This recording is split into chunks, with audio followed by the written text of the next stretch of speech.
In the darkest crypts, in the smelliest of deserts, we have the Ushabti great bows, the bane of my Total War Warhammer existence. But luckily for me, they're not being brought against me today. Instead, we have Logic leading the forces of the Tomb Kings up against the Empire by Artisan Tech Priest. And as it would suggest, we have double Ushabti. I hate these constructs with every bit of my lizard men's soul. We have two of them today, some of the best long-range missile pressure you can bring to the battlefield. So two units of Ushabti with those great bows, bring that armor-piercing, big old pain in the butt models coming forward. They're basically a bit like Skaven Warblock Giselles, but also been monstrous infantry. With a couple of skeleton chariots in the back and a main battle line formed up of skeleton spearmen, as well as skeleton warriors dotted all the way along. In the front, we have a cheeky little vanguard of skeleton horse archers, 1, 2, 3, and 4 of them, and then we have the double tomb scorpion in the central pocket here. Some of the coolest models in the game. If you have a nice little close-up on them here, they are so badass, and they're literally kind of coffins. We have the lovely little dead people controlling them on their back there. Leading the army line, we do have Archon the Black, a very powerful combatant, and Logic going with the competitive choice for him today. Just spam that juicy Spirit Leech. So you have Spirit Leech, you combine that with the Staff from the Gash, and you can basically just pop Spirit Leech after Spirit Leech at your opponent. It is really quite disgusting stuff. Up against him is the mighty Tech Priest himself, coming in with a pretty unique Empire build. In the front line, we have a bucket ton of spearmen, and just behind them, the naked lunatics of Sigma themselves, getting bare-chested and ready for a good old fat scrap. In the center, we have a horrible Doom Blob. So this is actually a little bit memey, you'd think, because we have a Luminarch and a Steam Tank, but Hero Blobs and Lord Blobs are really quite nasty. So what we have here is the Temple of Luminarch for some long-range pressure, as well as the steam tanks. I say a lot of shooting from long range, and we can also net targets in place. We then have Volkmar the Grim coming in with all his buffs, stacked with the Warrior Priest coming in with all his buffs as well, so you can just constantly buff each other, including the steam tank. And then you also have a Jade Wizard in here as well, with Shield of Thorns to help protect them and Earthblood to heal them up. It's certainly a pretty wild tactic. We'll have to see how well it performs today, and I'm assuming we have the Fire Banner on this Warrior Priest, if we can get in here and have a little look at him. The Warrior Priest does indeed have the fire spell, so he'll give fire attacks to the steam tank, for example, who can shoot in. And fire attacks, always pretty useful up against those undead forces. Now, rather smart play here by Archon the Black. He's going to be cowering and hiding, exactly what he should be doing. And to be honest, this looks like the perfect place for him to hide, behind the rocky skull there. So the main battle line is going to be advancing. Luminarch line up a shot on the Tomb Scorpion, and it gets a direct hit, taking that Scorpion down to about half HP off one deadly volley. But now the Ushabti Great Bows are opening up. You can see the Spirit Leech also went down on the Luminarch. They want to get off the field as quickly as possible. We now have the Grand Shield of Faith plus the Shield of Faith coming down, and that's kind of the problem facing this style of build, is the Warrior Priest and Volkmar's buffs can actually stack on top of each other. So this bad boy has so much resistance now, plus Shield of Thorns, giving it that 20% physical resistance. But despite this, it's eating Spirit Leeches, it's eating Ushabti Great Bow shots, and it is starting to go down here a little bit. Skirmish Cav has wrapped up and around the flanks, realizing that they completely dominate the battlefield right now, can simply float behind the enemy and start picking apart at the lightly armored infantry in that second rank. Chariots also getting nice and aggressive. Now, the Ushabti are doing a good job trying to finish off the Temple Hoth. The Grand Shield of Faith is still active, but it is going to be running for its life right now. And with so much skirmish cavalry on the field, I don't expect we'll be seeing the Temple Hoth back. It only got one shot off all day, but it did get 400 damage value from that single shot. Ushabti have been engaged in combat by Volkmar the Grim, but they're simply going to kite back, and Volkmar, he's not very good at killing this type of unit very quickly, much better up against the infantry, and now he's going to have to duel a Tomb Scorpion, which is snapping its claws at Volkmar. And the Hero Blob was kind of separated for a little bit, but now they're coming together again, which is going to be really nice. So the Steam Tank ramming the Scorpion up the rear end there, as Volkmar brings the pain from the front, although it looks like we are getting some kind of ability come down here. Oh, no, it's a Spirit Leech and a Hammer of Sigma going down there. A lovely little Skeleton Warrior Summon has been popped as well to try to buy time for the Ushabti to retreat, and they're quite happily finishing off the Temple Hoth, and that's going to be going down there. Negative 46 leadership. It's certainly going to start to break rather soon. In the back lines, we can see chariots are starting to reeve, as well as the skeleton horse archers just shooting into the rear of all this infantry. Is going to be getting them some really nice value and cleaning up one of the biggest problems. This type of build is quite hard to deal with when the enemy still has chaff, but once you take down that chaff, those characters are far easier to pick apart. Poor little Tomb Scorpion is getting bullied though. Steam Tank is more of a combat tank today. He's really getting in there and ramming in the enemy. Tomb Scorpion with a beautiful animation. Does manage to escape, however. We even have a Liber Mortis go down just to help protect these troops a little more as the Skeleton Chariots go about their butcher's work. Up to 54 kills now. Very impressive stuff. Spirit Leech goes down on the Steam Tank, and it's still looking relatively healthy though, with plenty of healing options. On the left-hand side, you can see the Skeleton Chariots have been used to hammer into the rear of these spearmen and break them. I was wondering what would break first, your mind or your body, and it looks like both, as the spearmen are really struggling right now, down to just 23 models and running for their lives. We still have a little pocket of strength. A banishment is going to come down here, trying to get rid of these Skeleton Horse Archers, and it's going to do some nice damage. A little bit of a miss there by logic. Didn't see it coming in, but hey, it's better at killing infantry anyway. So he's like, you know what, I'm just going to tank the damage. We're already dead. What's the worst that can happen? We do get that Ushabti summon coming down in the middle, trying to bring the pain. They really want to go after this Jade Wizard, get that healing off the field, and then you start picking apart at the other elements, such as the Warrior Priest, who's quite easy to kill, and then Volkmar the Grim before dealing with that pesky Steam Tank. Arkham the Black is just vibing. He's quite happy here just to spam Spirit Leech after Spirit Leech. And it looks like he is actually going after that Jade Wizard. That's some really good target priority coming in by the Tomb King player. Ushabti are being chased around. Nice pressure here coming in from the Empire. These Skeleton Warriors need to fall back a little bit just to protect them and bog down the Empire infantry. The other unit is going to be getting forced back as well, but they still have a bucket load of ammunition and not too much that can catch them, as long as the other elements of the Tomb King builds are supporting those Ushabti. Well, I think that sums it up. I hope you guys heard that. It was very loud in my ear. Ulrich's teeth retreat, and the Empire is certainly doing that. We only have the most faithful holding firm in this little bit of a doom blob in the center. You can see Volkmar the Grim is starting to take some pretty significant damage, however. Steam Tank doing okay at the moment, and likewise that Jade Wizard is still well and truly alive. Skeleton Spearmen are chilling around the side. Skeleton Horse Archers are still continuing to unleash hell upon the enemy. Looks like we have another Spirit Leech go in on that Jade Wizard, who is being protected though by the Grand Shield of Faith, and everything is being buffed up. But this is why this style of build has kind of gone out of fashion. You saw this a ton. Death Blobs were like all the craze back at the start of Warhammer 2 and Warhammer 1, but due to people getting a little bit more effective with Skirmish Cavalry, with their range units and kiting this type of force, it becomes a lot less powerful. But despite that, it's not looking too bad for the Empire, because there's a lot of ammunition run thin for the Tomb King. Skeleton Horse Archers are basically out of ammo. We still have the Ushabti, who are currently being chased away by Spearmen, but there's no way that they're actually going to get caught by them. The Chariots can come over, help assist, bog down these units, and allow the Ushabti to unleash hell once more. Volkmar the Grim up to 59 kills so far. We usually see him in the high hundreds, but he's been really pushing quite hard after the single entities and the Ushabti, not dealing with as much infantry as he's used to, I'm sure. But he's now taking on some Skeleton Warriors, his favorite appetizer. There's also going to be coming down some even more pain from the Warrior Priest. That's Soulfire Bombardment, doing some decent damage to the Skeleton Warriors, who are suffering a little bit. Scroll of Shielding goes down on Volkmar to try to help protect him. They come up against the Ushabti threat, because one unit is now unleashing shots upon him, and the other one is slowly rotating back around to come try to feast upon his soul. Tomb Scorpion does bound out to this flank here, just hunting down the spearmen, decapitating heads, devouring bodies, and having just an all-round whale of a time. Poor little spearmen get absolutely punted there, as the Tomb Scorpion will be chasing them off. They are terror routed. I don't really think they're going to be coming back to the battlefield anytime soon.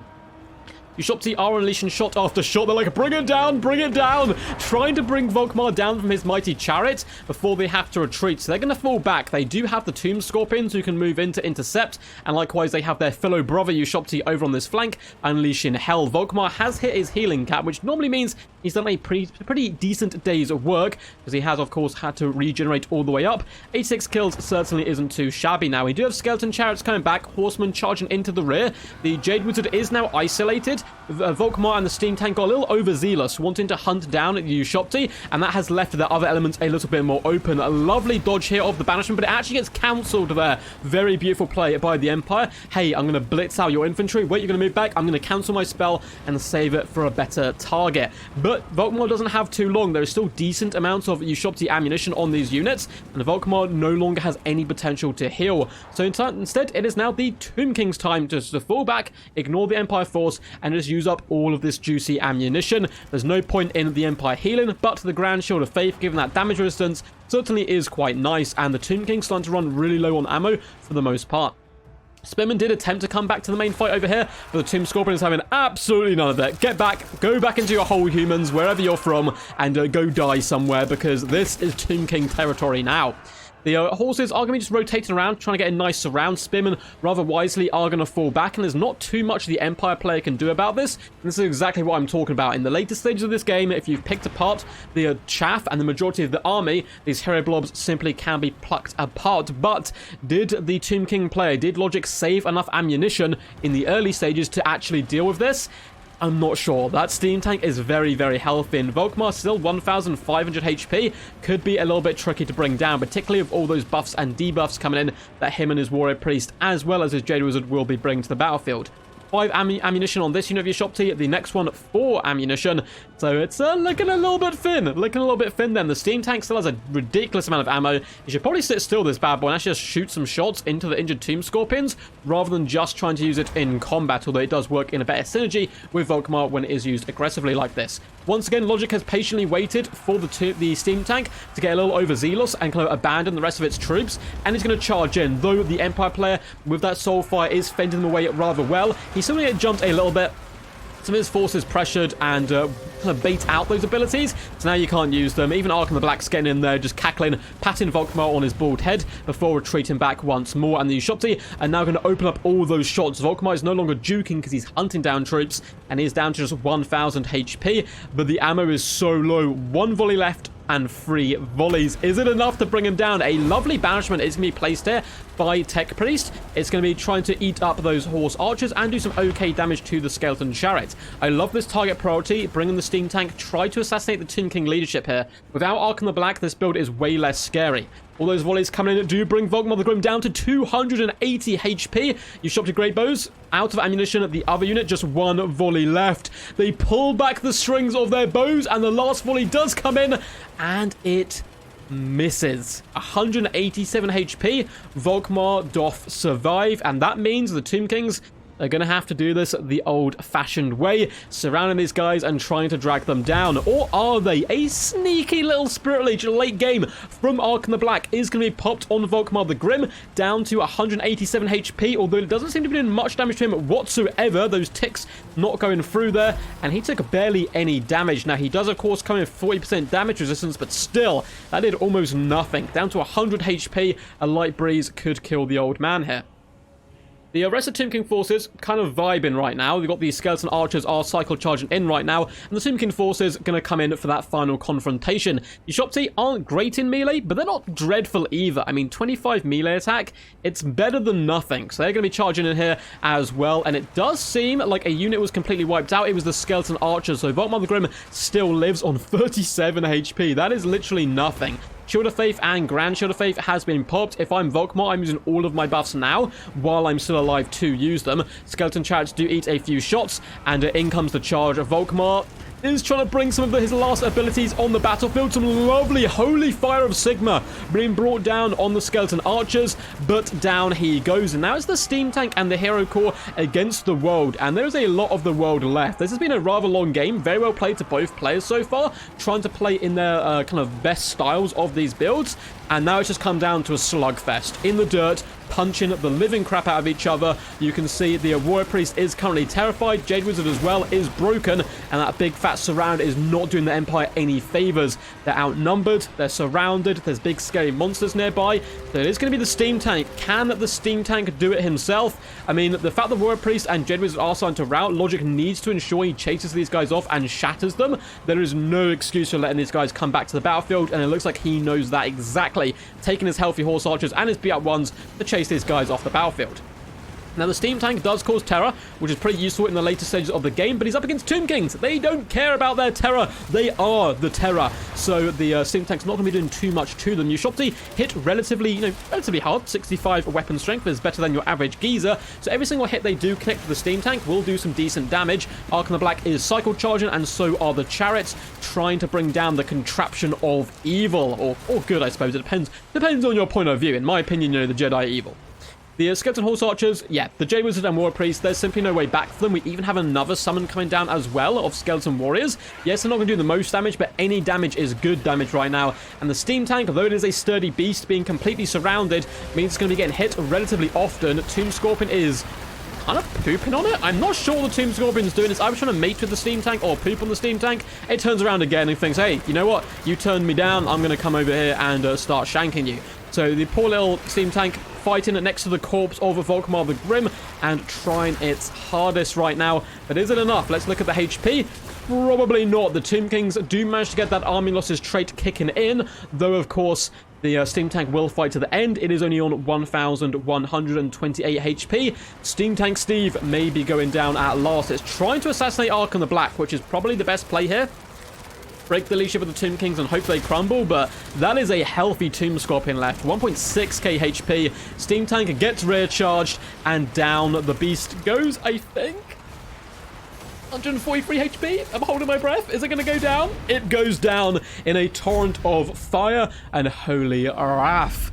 A Pyrrhic victory for sure. There was not much left on the field whatsoever for the Tomb Kings, but very well played to both of these champs. Two very good tournament players as well. Logic with the Tomb Kings, Artisan Tech Priest West with the Empire. It's really cool to see how Logic has improved. For those who don't know, he is actually a YouTuber and started a YouTube channel a little while ago now, and he also started multiplayer after I had, and I was teaching him way back in the day how to play. To see him improve so much, to see his late game management be really top notch, picking and choosing the right engagements, knowing when to kite, knowing when to engage, honestly warms my little dark heart. So if you want to go over there and support him as well, his name is Logic, and if you guys should probably know Logic by now. He's on a lot of my streams and stuff, but if not, type in Logic and type in Total War. You will find him. Does some really good content, very similar to my own. Well played to Tech Priest West as well. He's also improved in tournaments. Every time I see him, he seems to get better and better and scarier and scarier. Well played to these guys. Let's delve into the armies. Actually, before we delve into the armies and the damage dealt and damage value, hope you guys enjoyed. If you did, make sure to leave a big old fat thumbs up, subscribe, and comment down below what you thought of the battle. I'm going to be live over on CA's Twitch and their Total War live channels this weekend. There may be less content from me, but you can go over there to support me, yell quack. I really appreciate seeing some familiar faces in the chat. Load of links down below to my Twitch, to my Discord, all that standard YouTube stuff. But well played once again, and let's start with the pain dealers. Let's look at the Ushabti. The Ushabti were the boys today. They got 2,855 damage value and 3,330. I hate it. I hate the Ushabti. Beautiful play with them, but I don't know what it is. It's just one of those units I really struggled with when they first came out. Trying to contend with my lizard men. They were such a pain in the butt, and they were used rather well today. I actually like the W Ushabti as well, rather than always going triple. It allows you to get a bit more wider and have some more support for them. Tomb Scorpions, 640 and 297 damage value. Horsemen, 580, 600, 600, and 531 damage value. Pretty big kills across the board for them, though, getting rid of some of that chaff. Skeleton Chariots, beautiful play. Both pretty much full health towards the end stages. 820, 860 damage value, 155, and 140 kills. Infantry, of course, didn't do much, but that's all they were born to do. Be living, walking bone shields. 1,496 damage value on Archon the Black is pretty impressive considering all he did all day was Spirit Liege characters. Volkmar the Grim, 1,277 damage value and 119 kills. Looks impressive, but considering what we normally see from Volkmar, he struggled a little bit today. Jade Wizard, obviously here for the buffs and the healing, which they did well. So they did their job good despite the low damage value. War Priest, 536 damage value, 2,077 from Steam Tank Steve, and only 413 from the Temple of Luminarch. Again, it kind of got sniped by the long range, and this kind of core of characters, it does look a little memey, right? Okay, we've got a Steam Tank in here, we've got a Temple Off in here, but it can be a big pain to deal with all those damage stats buffed on top of it. Plus, giving the Steam Tank that fire attacks can be very nice up against the undead. Spearmen didn't do too much. They were born to hold the line in the name of the Emperor, and they didn't really do that today. Unfortunately, the Chariots really countered them, and the Hero Core was a little bit too slow and ponderous to move around the battlefield and deal with the more mobile Tomb King build. And as for the Fanatics, they did okay. This unit being the highlight with 663 damage value. Hope you guys enjoyed this one. Until next time, peace, peace. And as always, stay awesome.